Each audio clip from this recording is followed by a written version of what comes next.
And then I got a message one day from a lady, and she said, I see that you're in South Africa studying film. I'm in New York also studying film or studying journalism, and I have this great idea about doing a film about Two-Face Idibia. I would love to collaborate with you on this project. And I was like, okay, great. Yes, I'm studying film, but I would love to collaborate as well. Then we started talking. And that was Toyosi, that was my wife.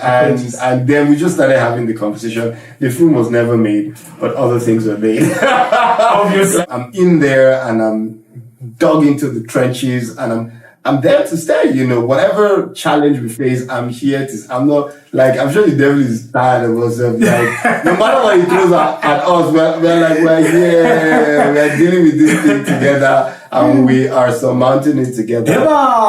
How that day? Zdon Paparella here, and I'm back with another very interesting edition of Movies Uncut, where we talk to some of the very special people. Ladies and gentlemen, he's an actor's actor. He's the actor you love to see in your movies. Fine boy, romantic boy.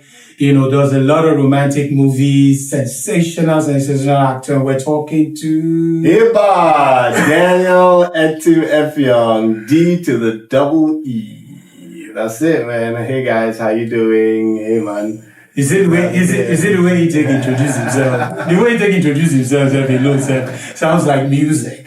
All right, so I don't think there's anybody in this part, that's not familiar with Daniel Etim. I mean, when we told a couple of people, some of our fans outside shows in Nigeria that we're going to be talking to you, they were super excited. Some even sent in questions. So it's going to be a very, very extensive conversation. But before we dive, deep into the conversation, ladies and gentlemen, for those of you, who live under a rock, probably, who will say, I know this face. I know it, but I'm not. Let's go check out some of his work. So yeah, let's go and we'll be right back. Stay with us. Listen, I'm going to make this real quick. That's $5,000. When you walk out of that door, the secretary will give you an agreement to sign. I won't make you come on your hand for my business. You waka, enter my caban. The flex break for me, Abby. Sorry, mother, you have a visitor. We cannot lose our identity. Sorry I let my ego get in the way. You're just lucky that I love you. 214 Hope Street? Hope, is that Hope? Just vanished. I can't find him anywhere.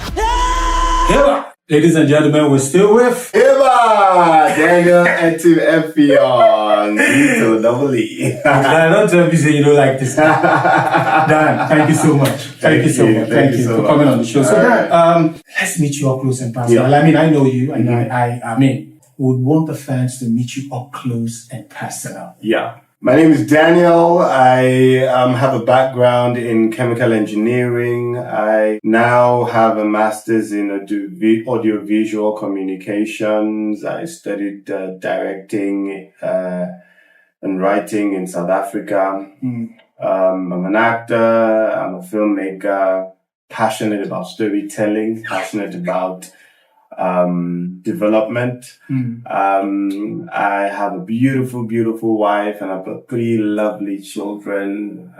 So I'm a family man, and I'm a God lover as well. Yeah, we know that, and we'll be talking about that too. But before we go any further, you didn't talk about the schools, right. You went to. Tell us. I know you did chemical engineering. Yes. You mentioned. Yes. But tell us which school, so that some of your alumni they'll be, what I mean? Because we're proud. Right. I did chemical engineering in FUT Mina. Okay. I then went on to do a brief stint at NFI, the National Film Institute in Jos. Okay. Then I did a degree in AFDA. South African School of Motion Picture and Live Performances after Johannesburg, where I studied directing. Then I went to University of Johannesburg, UJ, where I got a master's in film. Fantastic. What about primary, secondary school? I did my primary school in St. Mary's. Oh Lord, let me go way back. Okay, so before that, I did Benin. I was in Brother Pius in Benin. I was in Air Force in Benin as well, Air Force Primary School, now Garrick Memorial. And then came to Lagos and did St. Mary's Private School on Broad Street, Marina. Okay. Then went on to do secondary school, did 2 secondary schools, did Marist Comprehensive Academy in Uturu or Kigwe. Okay. As in Abia State. And I went on to finish my secondary school education at Government College Ikorodu, right here in the city of Lagos. Government College, that's a Utu now, I mean. Yes, that was Utu, absolutely. Yes, so my cousin is the alumni. I actually saw that alumni. And then you didn't mention your military background. Because a lot of people will be wondering why you moved around a lot. Right, and I mean, your dad is a retired military officer. Absolutely, yeah. That explains the moving around. My dad was in the army, so I was born in Kaduna, in Jaji. Then moved around for quite a while, but yeah. Yeah, so easy I did my research. You're in oil and gas industry. Yes. And a lot of people, especially in this parts. I don't think it's just in this parts, even in the US. Yeah. The oil and gas sector is considered a high-paying industry for employees, very lucrative. One would wonder why you moved from that sector, to the arts. What would you say inspired or prompted that? So I've always told stories, right? I've always been the storyteller, right from primary school to secondary school. I was a storyteller. I was always in drama groups, always in debating groups, debating clubs. So when I went to do uni, I was already a science student, already studying chemical engineering, but I had a deep, deep passion for the arts, So at every opportunity, I would act, I would tell stories. So I was naturally in fellowship. In the fellowship I attended in Etim-Effiong, FCS. I was in the drama group in the fellowship. So I always used to act. And then there was a time that we had this opportunity to stay behind in school. I think it was between 200 to 300 level, where we had something called the SciWest or something. So where you do industrial practice in school. Okay, when people would go on holiday. So when I stayed back, I said, you know what, this is an opportunity for me to practice this thing that I love to do outside of the fellowship. So I got a few people together and we started to act, and we do shows outside of school and get people to pay to watch the shows. So it was fun. And but I was still stuck in engineering, still stuck in that world. And long story short, and it's a long story, trust me. But long story short, I started working in oil and gas, worked in ExxonMobil, worked in Delta Afrique, worked in Kakasa, all servicing companies. And I was a process engineer, design engineering. But during my spare time, like I used to do in uni, I would go and act. I'll be an actor on set, but because I was working so hard after hours, I'd come back to work and, I had bloodshot eyes. I was tired every day because I was always working after hours on set. I used to do spoken word as well. Yep, that's where I actually met your wife. So I used to do spoken word, go to like different shows. Freedom to Bokobiri now, I remember. So I used to work behind. My office used to be on Awolowo Road, so I used to go walk to Bokobiri to do the. I think I saw one of your performances.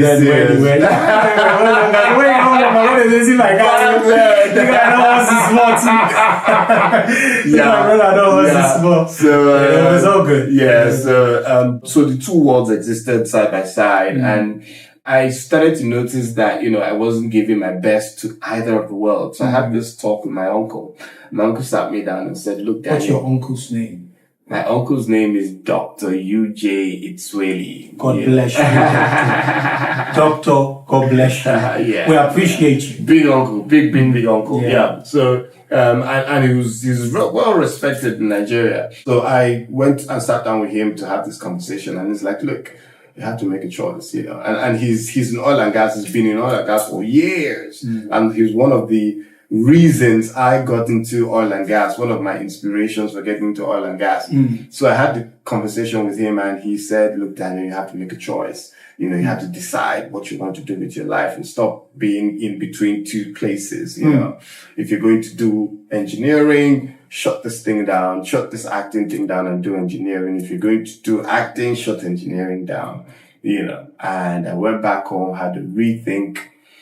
And I'm sure he expected me to come back and say, fine, I'm going to do engineering. I've shut down this acting thing, but I chose acting instead. You were very sure of that. I was very sure. I fasted, I prayed, and it felt like God was telling me to take the leap of faith, to step off the boat and walk on water. So this time I didn't tell anyone, because when I was in uni, I tried to quit. I tried to quit engineering and go start over again. And of course, I got discouraged by family and friends. They're like, are you crazy? You spent 3-4 years in uni, because then was the days of ASU strike. Oh, yes. So 4-year courses for 10 years. Exactly. So already I was in 300 at the time, but I'd spent like 5 years already, or 3-4 years in uni, So I was like, man, so my family members were like, are you going to let all this time go to waste? Why don't you just finish and then you can go on to do what you want to do? So I listened to them and I finished, but you know how it is. You finish one thing and then they tell you, but then just get a job. But then just, so I kept on going and going, but this time I didn't tell anyone. This time I just typed my resignation letter, walked up to HR and dropped it. And that was it. I never looked back. Wow. Amazing stuff. And you've done pretty well for yourself, Daniel. We don't measure all successes with money. Yeah. Some accomplishments, are measured differently. You're a well-accomplished actor. Thank you. Okay. In your sector, you've done really well. So now let's go look at the personal front. How did you meet your wife? You mentioned that you're a very beautiful wife, and she's very vocal too. Very vocal. How did you meet? How did you guys meet? And what attracted you to her? Or should I say, what attracted you both to each other? I was in South Africa studying film.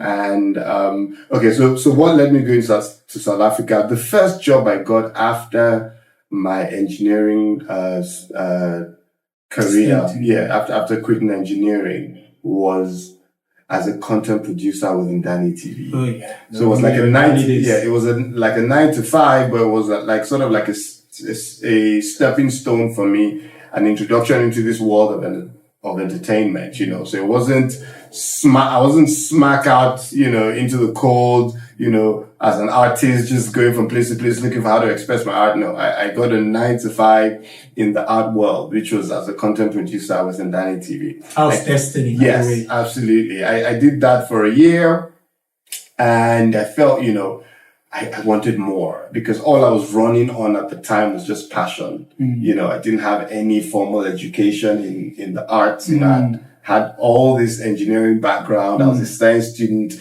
So I felt a bit of an imposter, because I was surrounded. Yes, I was surrounded by all this brilliant, creative minds at Danny TV. There were like maybe 5 people at Ndani, the people who really started in Ndani in the beginning, the pioneers.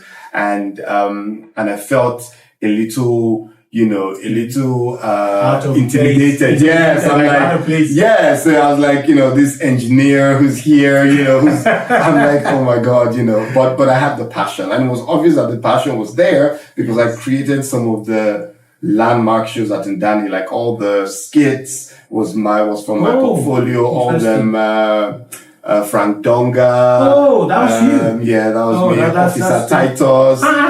All these skits. Yes, my brother. Yeah, so that was me. That was from my stable. But still, I felt like, I wanted more. I wanted to be able to, do more. So I said I was going to take a break from Ndani. So I was at Ndani for a year, and I said, I was going to quit Ndani and go to South Africa and study film and equip myself. Because for me, I was going all into this world of art and entertainment, and I wanted to equip myself for the journey. So I went to South Africa. While I was in South Africa studying film, I was always trying to keep tabs back home and see who's working and see what's happening, that thing, you have FOMO. And then I got a message one day from a lady, and she said, hi, I see that you're in South Africa studying film. I'm in New York, also studying film or studying journalism, and I have this great idea about doing a film about Two-Face Idibia. I would love to collaborate with you on this project. And I was like, okay, great. Yes, I'm studying film, but I would love to collaborate as well. Then we started talking. And that was to your see. That was my wife. That was your wife messaging me back then over 8, 9 Do you still have that message? I'd like to show a Of course, screenshot. I posted it one time on social Please, media. can you send it to me? Please, I'd like to show the screenshot to our audience. That'd be really nice. That's history. Please continue. Don't let me interrupt. And then we just started having the conversation. The film was never made, but other things were made. Obviously. Like babies. Where are you now? Okay, and that's good. So that's how you guys met. That's quite an interesting story. Yeah.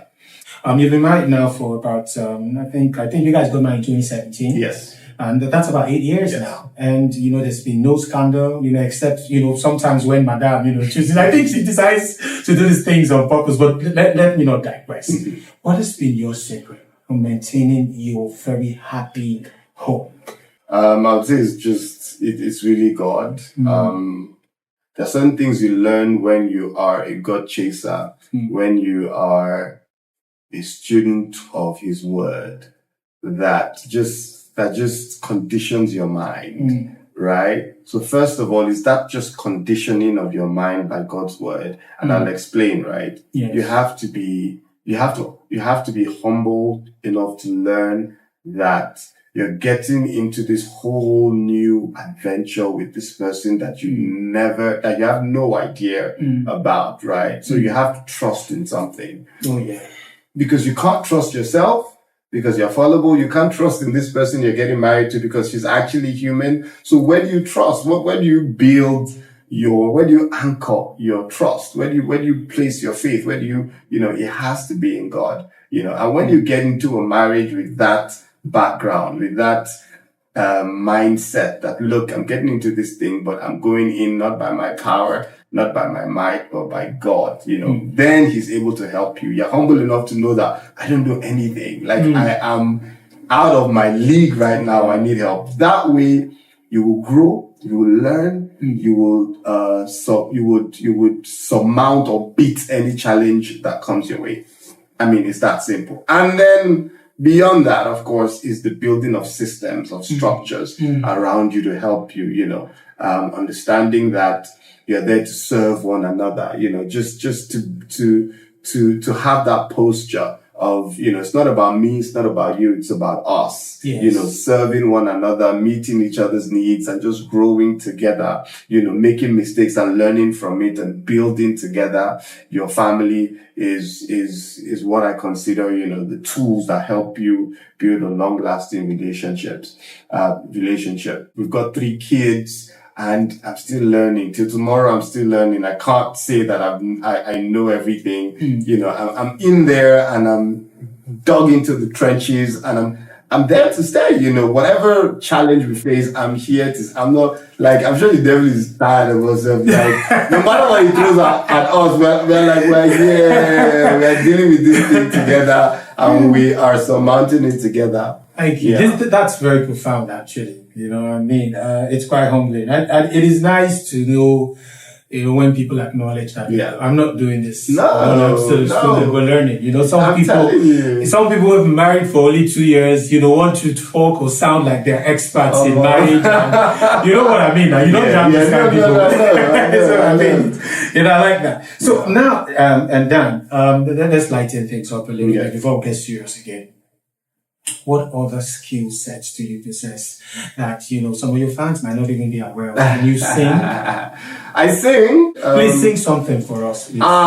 Let's lighten up the mood. No, anything. It could be gospel, it could be anything. Let's just, I beg, help us appreciate your voice, your talents. Sing something for us. I've got so many things to thank God for, so many wonderful blessings and so many open doors. I've run through my troop alone. For this I give you praise. Yeah.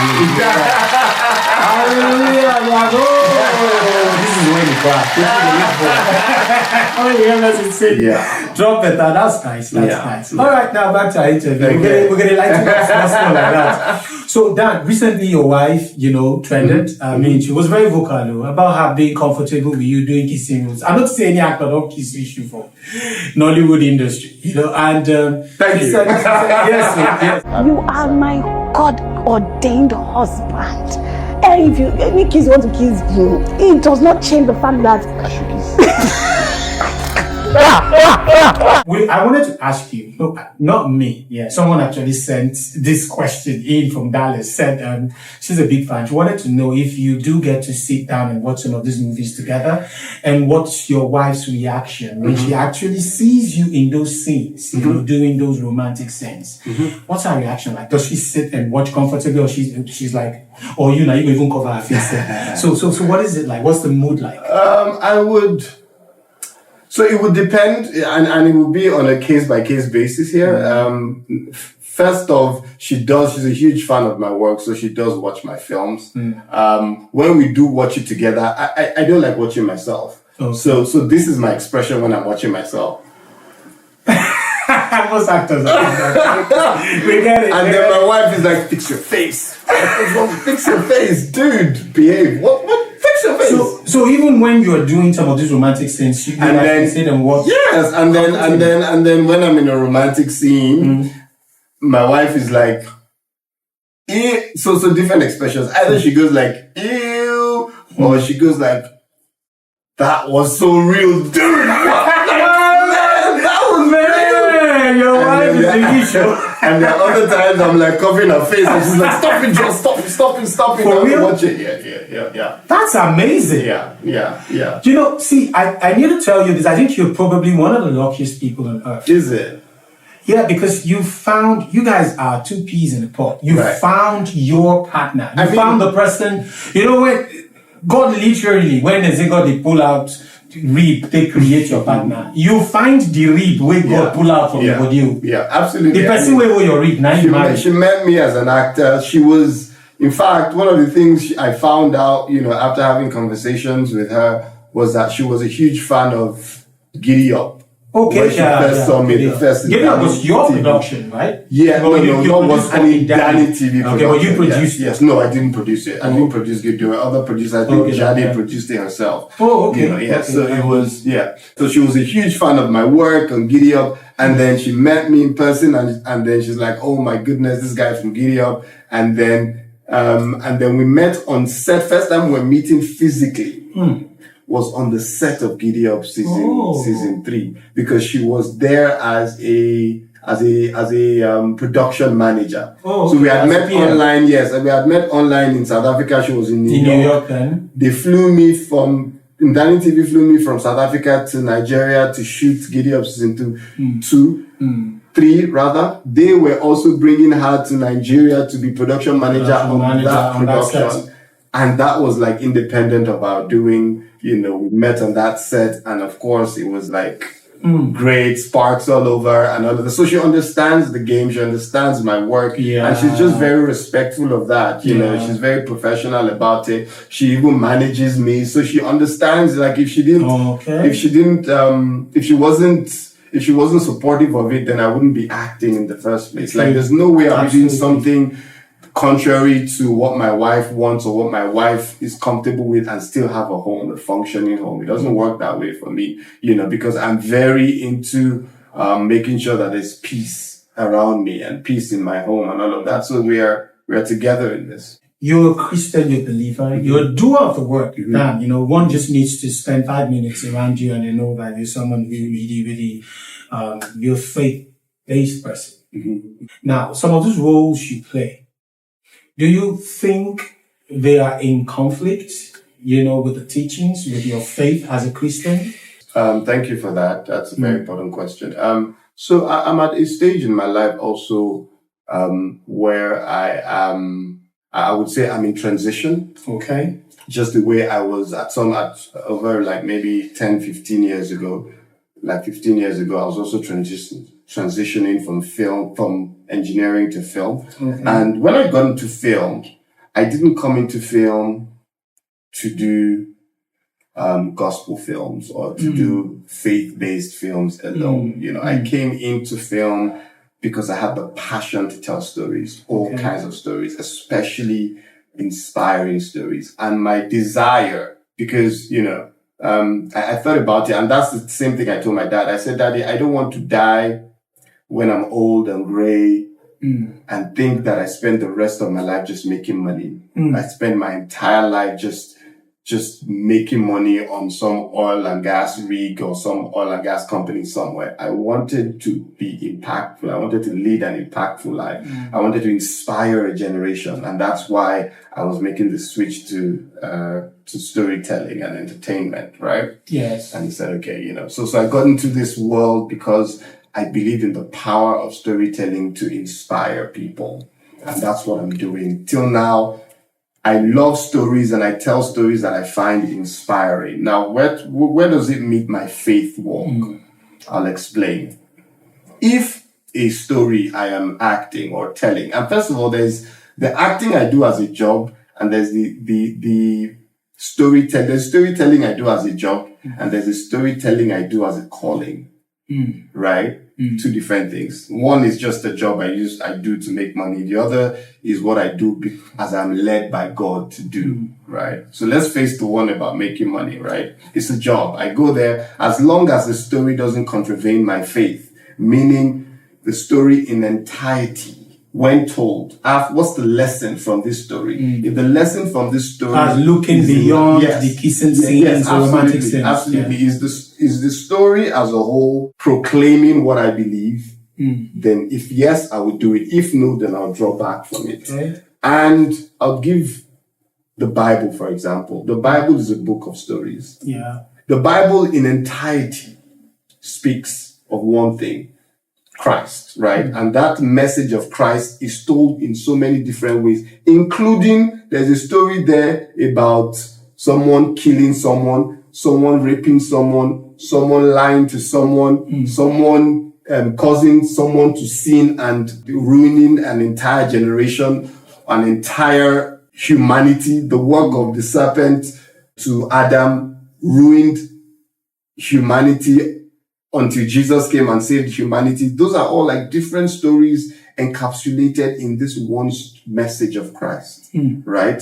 So what am I saying? I'm saying that you can tell a story to inspire people and tell it in different ways. Kissing is part of our lifestyle. Yes. Right? You cannot romance. Forget kissing. Kissing is just one part of it, which is even a small part. But romance and love is part of who we are. These things are love making, exactly.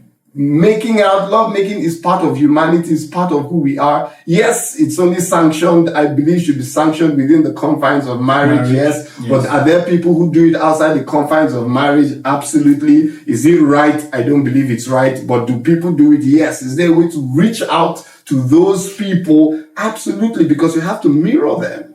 That's what art does. Art mirrors. And the Bible is a book of art. Does it mirror society? Yes, it does. I'm not saying I don't sanction every story in the Bible, because there are some stories that are evil in the Bible. There are some things. I'll give you an example. Okay, I'll give you an example. There was a king in the Bible that went to war against the children of Israel. And the children of Israel were defeating this king. I forget the name of the king. And what did the king do?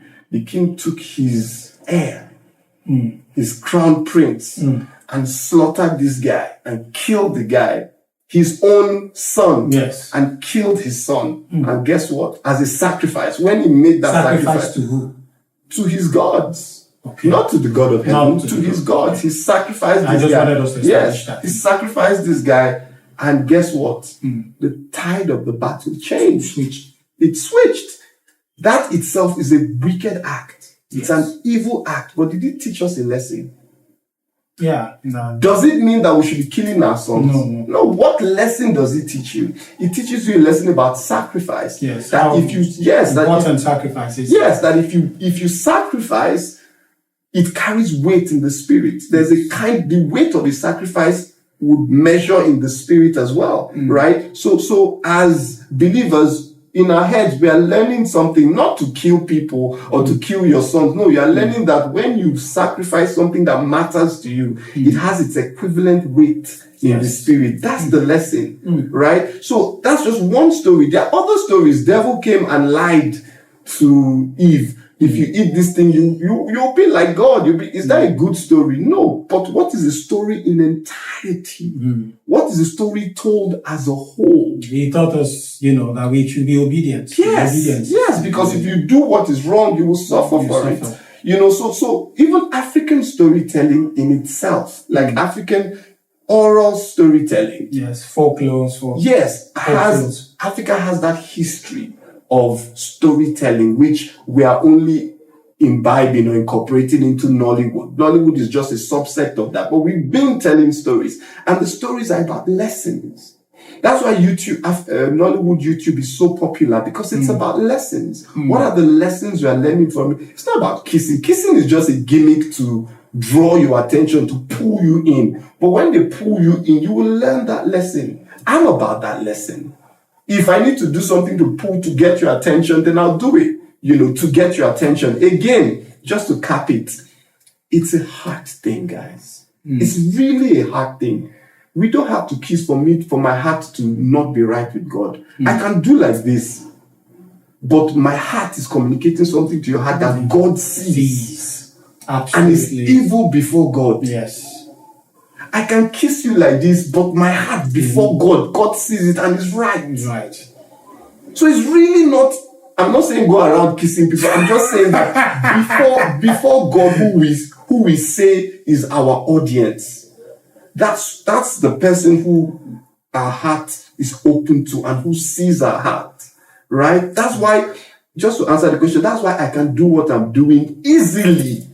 Because before God, my heart is like open like a book. And even the Bible says that it's the heart that God looks at, not even the things we do. But we should be careful also. We should be careful also, because men will look at your outward appearance and their hair. So we should be careful. So that we don't misinform. Yes, thank you. We don't lead people astray. Yes, but honestly, I do it without any issues at all. However, I'm also in transition, like I said, and I'm in a point in my life where I believe I am slowly withdrawing from acting. So I believe in the coming years I'll be doing less acting and more producing. Yes, I think I'm transitioning into more producing, more directing roles.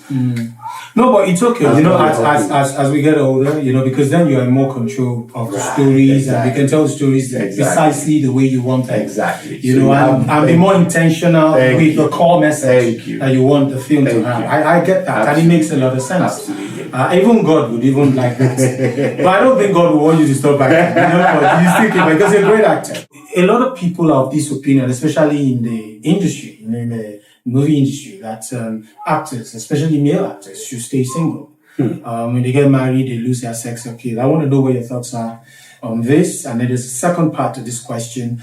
When actors are seeking or looking to settle down, what are the qualities they should look for in a partner? Well, deep questions. Well, number one is, I used to think that way before when I was younger, but now I know it's just a smoke screen. Really, there's so much to a man than just sex appeal. Sex appeal is just like 1% of who you are as a man, right? Yeah. And sex appeal is the easy part. There are other parts to build. However, when you're casting for a film, right? And you're casting it romantically, sex appeal is one of those areas that you want to pay attention to, right? But I don't think, and it's a lie, that if you marry, you lose your sex appeal. It's a big lie. It's either you have sex appeal or you don't have sex appeal, whether you are married or you are single. If you have it, you have it. There are some of the sexiest actors, even in Hollywood, who are married. True. But they haven't lost it. They're still acting. Idris Elba is married or has a partner. Lifelong party, has been with a partner for a while. He's still a very, see, our ladies just, are all over him when his picture goes up on social media, on screen. Idris, my husband, I wish, but this guy is married. And it's part of suspending disbelief. You suspend that part of your brain that tells you he's married, and you're just ogling over this guy, and you're like, it is all. But yeah, because a lot of it has to do with what you curate. So as an actor, what do you want to curate about your image? That's what you should pay attention to, what you're giving people to see about you. If you want people to know you're married and still maintain your sex appeal, just do that. You curate that. And you have all the tools. You have social media, you have media, you have everything. You just curate that. If you want them to think you're single and still available, although you're married, that's your choice. You do that if you want to do that. If you want people to think, just curate it. Know what you're posting on social media. Know what you're not posting on social media. Know what you say when you speak to the press people. All of that. You carefully curate your image. It's about branding, personal branding, really. Absolutely. How you dress, how you speak, how you walk, the things you say, the things you associate with your brand, brands that you work with. It's all part of curating your image for your audience, so you have to be deliberate with it. It doesn't matter.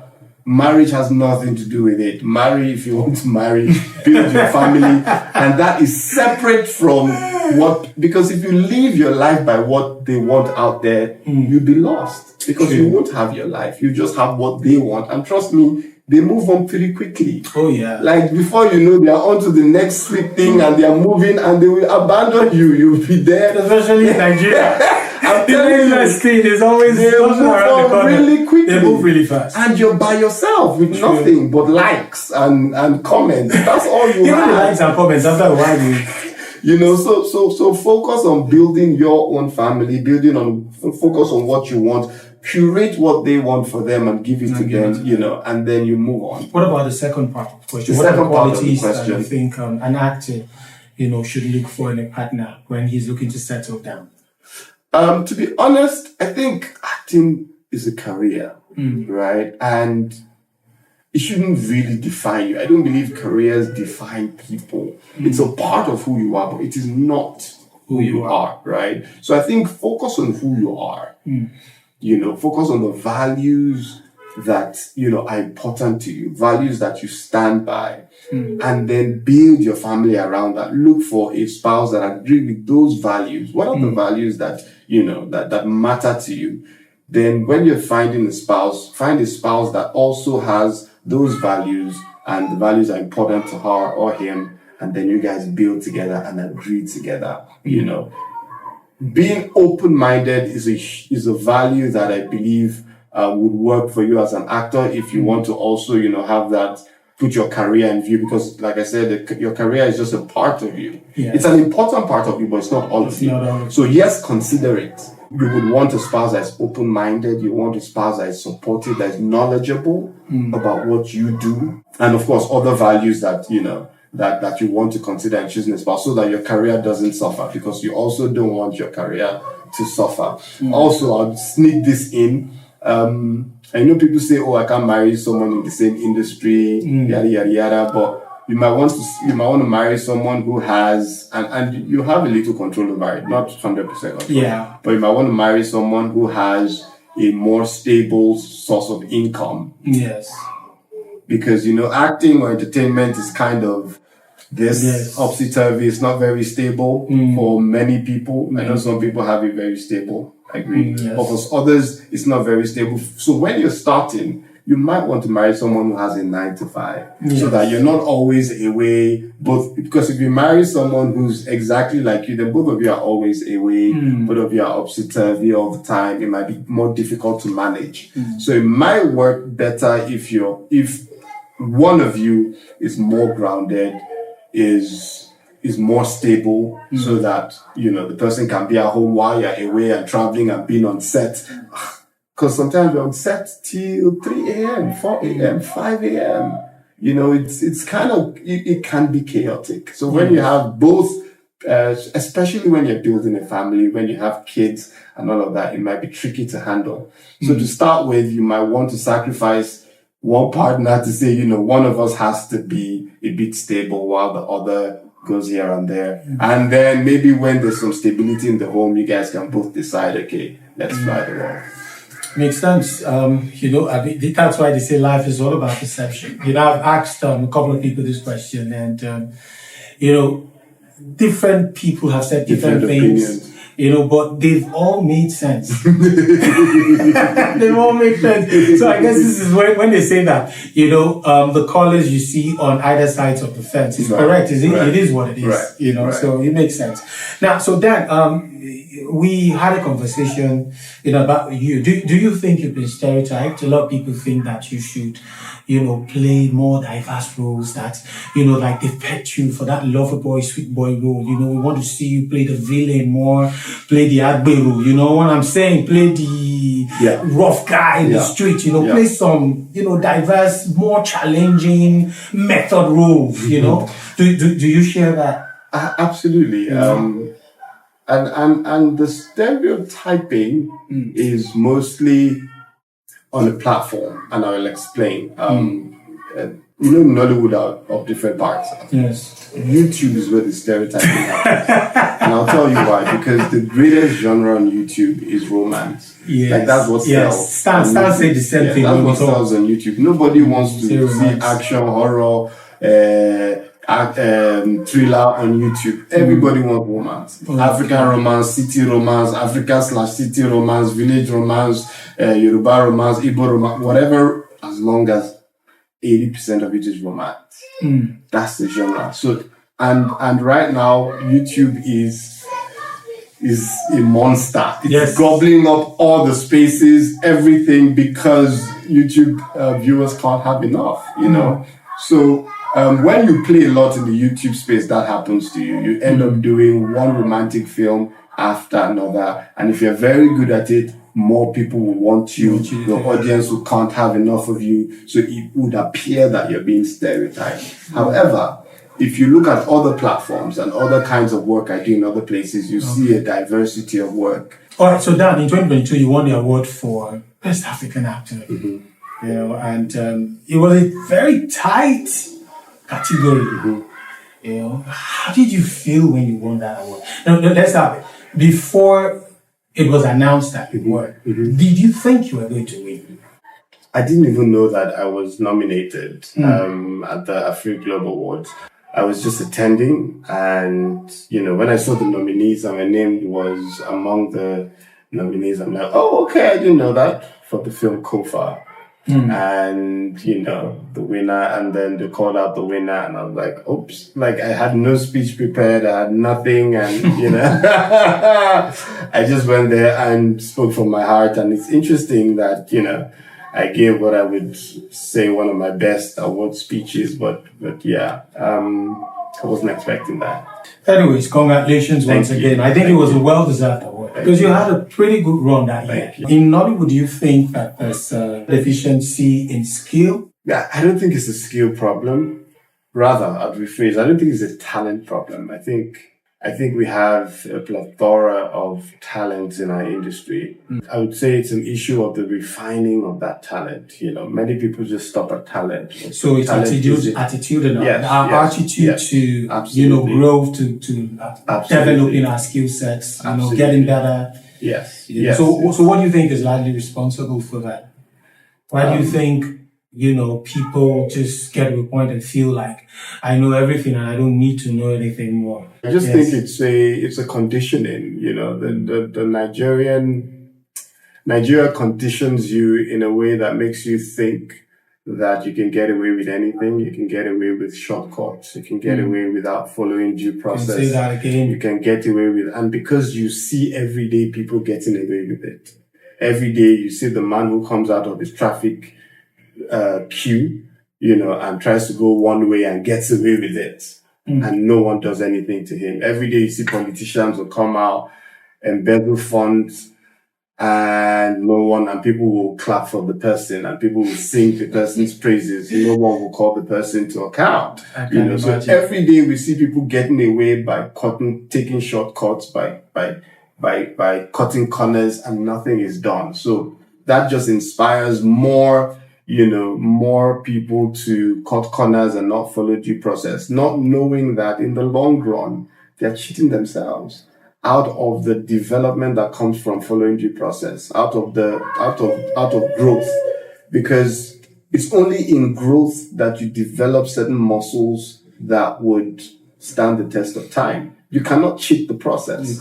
You can't, so you'd have the awards, you'd have the accolades, but the skill to back what your claim is would be lacking. So that when you go outside and you're compared with people who have equal qualifications or equal claims, you'll be found wanting. What would be your advice for investors looking to invest in Nollywood?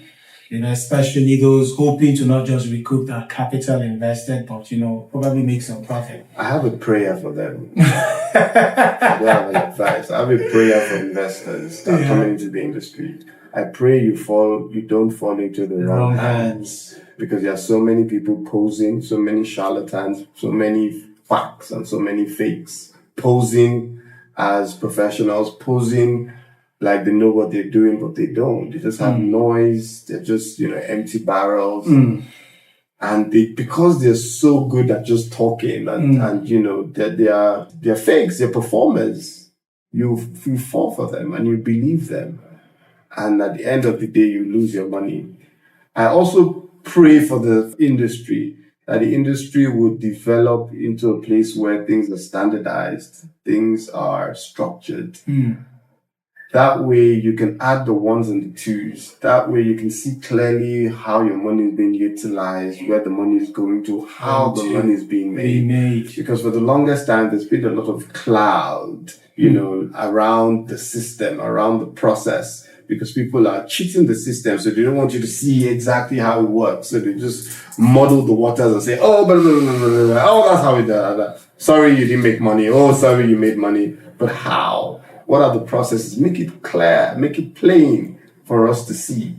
That way the industry can grow organically. What's one thing that you think filmmakers in Nollywood are doing wrong? That one thing that you think, if you could change that, or if you could change that, it will impact this sector, really, really well, really greatly. That's such a big question. But I think, I know there are quite a number of things, but if we look at it from preference scale, I would say that they are. I think they're getting the priorities wrong. Okay. I think they're taking the industry more as a business. And that's I think Stan said the same thing. Film is not just a business. When you take it as just a business, then you lose the ethics of art. You lose the essence of the art. Yes. And once you lose that, then it becomes a conveyor belt of just producing products. And while you're refining the product to make sure the product looks good, the product is soulless.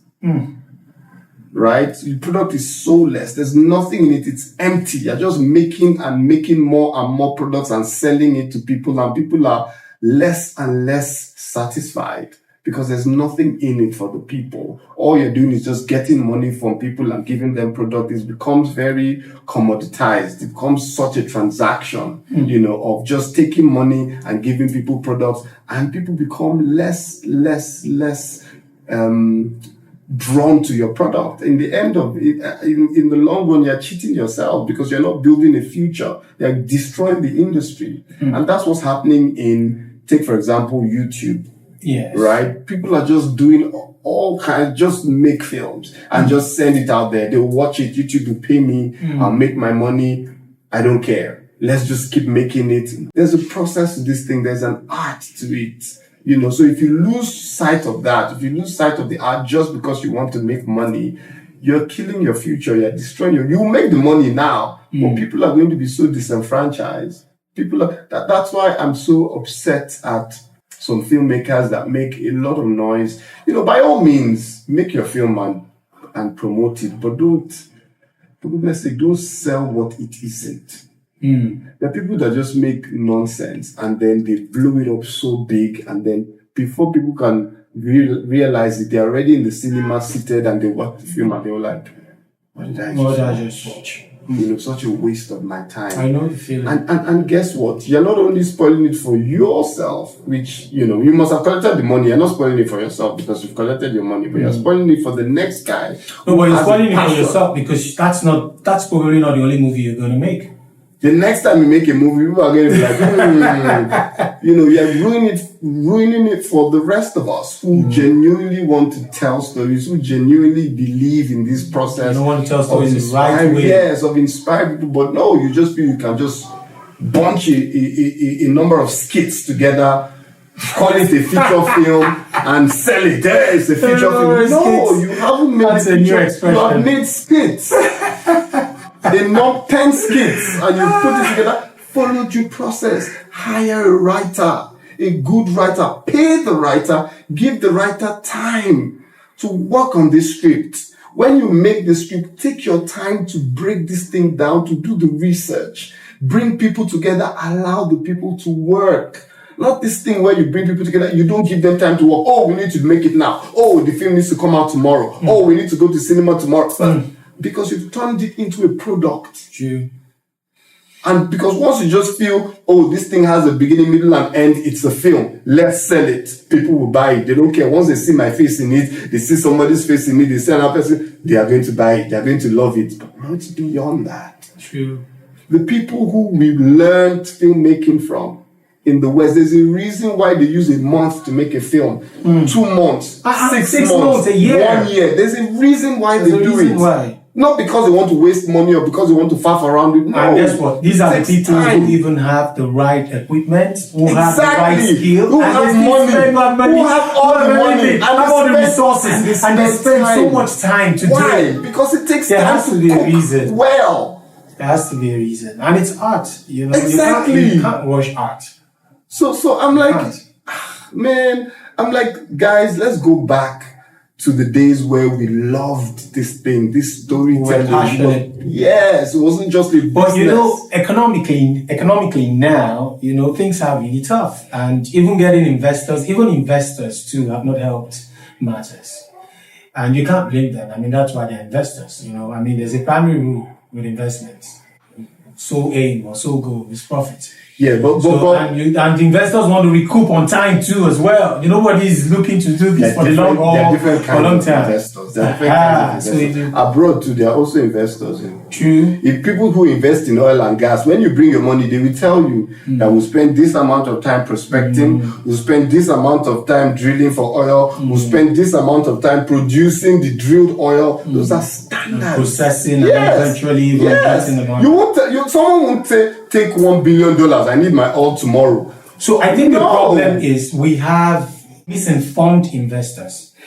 That's why I pray for the investors not to fall into the wrong hands. Because you fall into someone's hands, they'll tell you, I can do this thing in 1 week. I can do it in 2 weeks. Did they say 1 year? Nah, I can do it in 3 months. But what if it is a case where the investor themselves are saying, that this time you are telling me is too long, I don't have the time for this. Sometimes, these things, it happens. Yes. So I think there's a need for some sort of reorientation for all stakeholders, not just actors. We're looking at the finance part of it now for investors. They need to understand, this process, get involved in the process too as well. I think someone mentioned that too when we had that interview. So I think that's where the problem is. The people who invest in this sector in the West are people who some of them even have better knowledge of these things than even I understand. I think that's where the problem is. But I get your point. People just want to do stuff and make money. YouTube has not helped matters too as well. There's only so much you can do with the money you get from YouTube because it's capped. Yeah, it is. Right? And that's also transferable to cinema. With the way cinemas are being run in Nigeria today, there's also a cap because they'll tell you spend beyond this amount, you're not going to get your money back. It's true. So what's that doing for the industry? Yes, it can cause or spark creativity and have you work within a box. You have this limit on the funding. You have to work within that limit. So it's understandable for cinema, but for YouTube, the money is so small. Yeah, it is. That it's amazing what what you expect filmmakers to do with that amount. And it will only get smaller and perpetuate the stereotype of poor production value in our And then you know what is even worse? 2 years ago we had options. Right. We had Netflix, Amazon Prime commissioning movies, besides multi-choice, And now they are no longer commissioning movies. And everybody has moved to YouTube. Even cinemas now producing for YouTube. So it is only going to get worse. But I think the streamers will come back. I think because the stories are authentic. Our stories are authentic. I think. So you believe they'll come back? Yes, I believe they'll come back. I believe they have stepped away for a time to reassess the situation, to reorganize. And I think the stepping away might do us good. Let me dig in a little bit. Let me see if I can draw something out of you. Let's talk about the reason why these guys left. From your perspective and the information you have to your avail. Why do you think these guys stepped back, like you said? I don't know for sure. I can only, draw conjectures here. Yes, let's hear. I think they stepped away because the numbers were not adding up. They're investing so much and getting so little back. Okay. And any business that happens to would say, okay, hold on, what's going on here? Let's reassess the situation. So I believe, I stand corrected. It's a process of reassessing that, okay, you know what? Everyone just wait first. Let's reassess what's going on. Why aren't subscribers increasing? Why is the increase of funding not giving a commensurate increase in number of subscribers? Okay. Why are we getting more subscribers in South Africa than here in Nigeria? Nigeria has over 200 million people compared to South Africa's 50 million. While with 50 million people, we're getting this much. This many subscribers compared to a population of 200 million plus, and we're getting so little subscribers. What's going on? Let's reorganize and come back. I think that's what the situation is. Given this assertion you made, this conjecture that you made, I know you there's a disclaimer here. You're not saying this is the real reason why, we're speculating here. Why would you want to come back? Because we have the market. What market? Okay, I'll tell you where the market is. Nigeria has 200 million people. More than that. More than that in Nigeria. Outside Nigeria, maybe 3 out of 10 black people. So what is the issue with subscription? Right. I think Nigerians are used to free stuff. So Nigerians aren't responsible enough. How do you think, what's going to change that? They have to come up with a model that works. If we are paying for data, if you can pay for data to watch YouTube, then we have to come up with a system that works for the streamers as well, because YouTube is a streamer. So that means basically you are saying that they would need to change their business model specifically for Nigeria. I think so. I think maybe that's one solution. Come up with lower. Because the only thing you're saying right now, what you're saying basically, is that subscription would have to be free. I'm telling you, for them to compete with the option available to Nigerians, I'm being realistic here. Yeah, absolutely. Okay, we're talking figures, numbers now. I mean, you have been a number person in a better part of your life. Yeah. You get, if they're going to come back and they're going to have to change a business model that would work, subscription has to be off the table. Yeah. And you think these guys are willing to do this? Yeah, why not? Then you can. It's about numbers. You find a way to maybe get what do you call them? Ads. Bring ads back to the Nigerian market. I don't know. Look for some other way. How is YouTube doing it? Customize it for the region. Yeah. How's YouTube been able to crack it? YouTube is bossy. But YouTube has always had that business model. YouTube never had paid subscription. So they have navigated those murky waters. They've done it successfully for years. They've consolidated consistently on the efforts that they've made. And you know how it is with business models. And now we have AI too as well. You can take your business model as working for you, take it to AI and say, please develop this even further, and optimize it even for more profits, even if it isn't in long term or at least mid term. And AI will do that for you. You understand what I'm saying? But we're talking about people who have had a contrary business model. The bulk of their funds have always come from subscription. I mean, I wouldn't say subscription. No, why I'm telling you this is because, like I said, you're a stakeholder. And there's a very big chance that you might be having this conversation with a stakeholder in any of those companies. You are closer to them than I am, than most of us are. So that you know how to approach, these conversations. You can be very intentional, as regards how you can also help them because we really do need them. We need to have options. YouTube cannot be the only option we have. For Pete's sake, you just said it clearly here. What is already happening to the industry. In as much as we appreciate them, but I think that a competitive market, a perfect market is always great for the consumer. Yeah. Generally. Even in a capitalist market.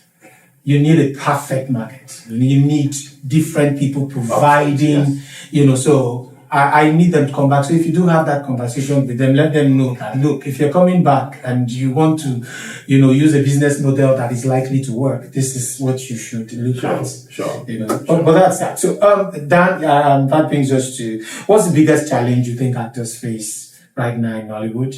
I think actors need time, and time is money.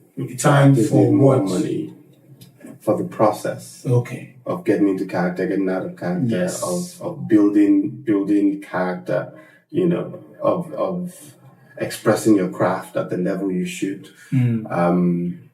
So I wouldn't say it's a money issue. I would say it's a time issue. But time is money in the game. Yeah, it's the biggest resource. The actors need more time to invest in themselves. Actors need more time to invest in their craft. A lot of us actors are having work back to back to back. We think it's a blessing, but I don't think it's a blessing anymore.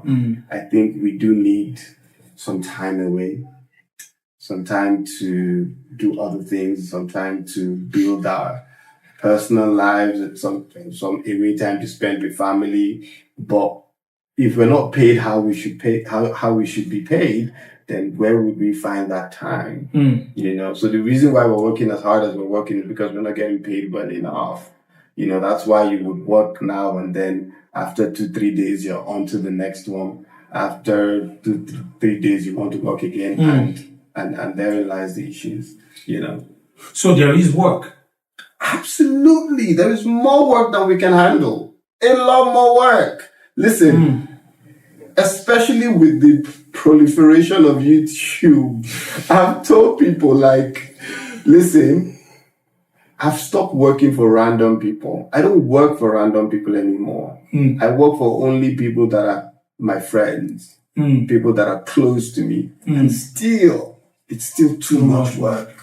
So averagely, someone asked me this question, what's the average time or duration people are spending on movies right now, especially some of these YouTube movies you're saying? You can shoot because you mentioned time. You shoot a YouTube film in a week. Wow. From start to finish. You can write in a day. You can shoot in 3 yes. You can write in a day, you can shoot in 3 days, you can edit in 2 days. What's that? 6 days. Make that 7 days. You can write in a day, shoot 4 days because you just want to, and you can. So they are using 1 week to make movies. Yes. Even less. Yes. And it's still not enough. It's still not enough. YouTube is bigger. YouTube is big enough for everybody. I know. Although I do think YouTube wasn't designed for feature films, but that's not. No, they changed that. Like I said, it's business. They have evolved.